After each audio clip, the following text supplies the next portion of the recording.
This issue of insurance reform is, I think, where most families intersect with their insurance companies, with the health security of their families. And let's start out with our commonalities in the bill that Congressman Boehner, Leader Boehner, offered on the floor.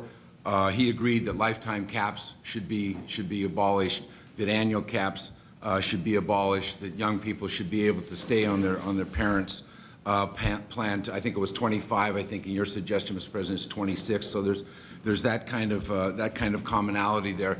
But we think that, and our bill goes further in some of the suggestions you've made in the interim since the House and Senate have passed these bills, is that clearly we think that preventative care should not carry a copay with it, that we ought to encourage people to get that kind of preventative care for themselves, certainly for their children.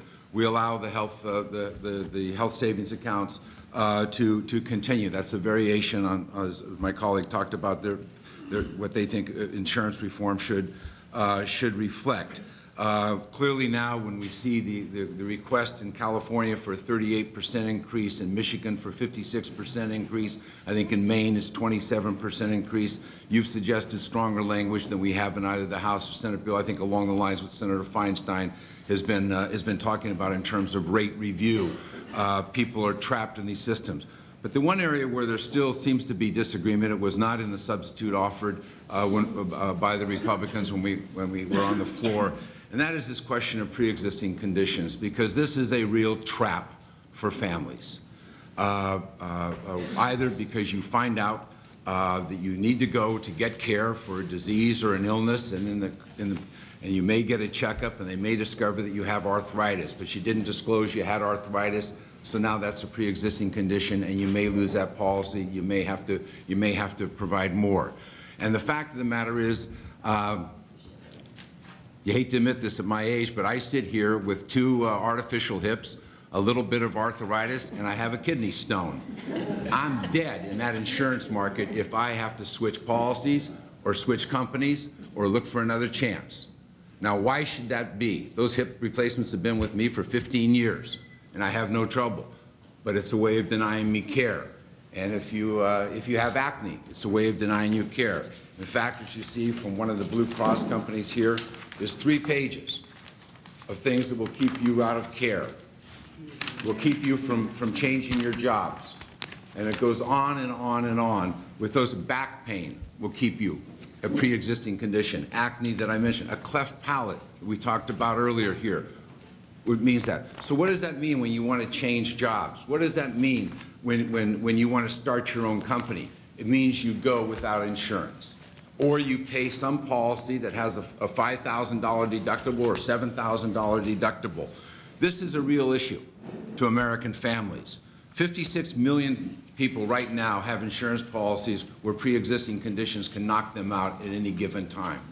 We know that 13 million people were denied coverage over the last 3 years because of pre-existing conditions.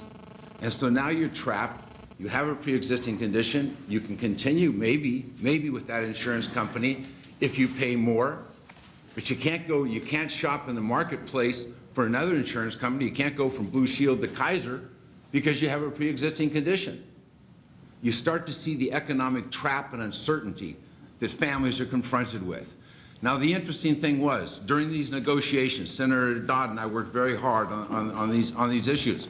Most of the business community signed off on getting rid of these pre-existing conditions, and I think that that's important for us to understand, that that is what real insurance reform is about. Should you still be able to charge women more than men? Should you rate based upon gender?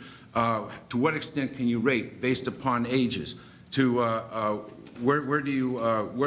the essential benefit that we're providing? We can all describe that plan that's really inexpensive. It just doesn't have many benefits that go with it for families. And so I think that this is a very important part of this discussion.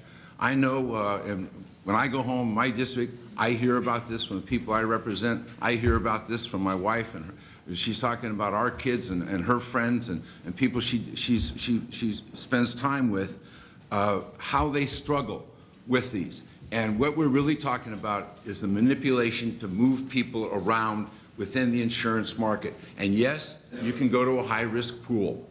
So yes, because you have a pre-existing condition, because I have 2 artificial hips, I can go to the most expensive insurance system in the country. I'm now in a high-risk pool, and I'm trapped in that high-risk pool forever. You can make it a high-risk pool among states. You can make it a high-risk pool among small businesses. You can make it a high-risk pool among large businesses. I'm still trapped in the most expensive insurance because of something that happened to me that I had no control over. I have a child with a cleft palate. I have a child with acne. How can this possibly be?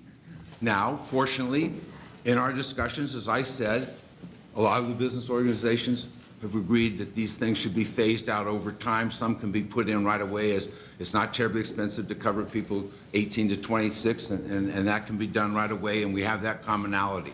So I would just hope that we would focus on this issue of what real insurance reform looks like with respect to the impacts on families and individuals as they try to navigate this insurance market.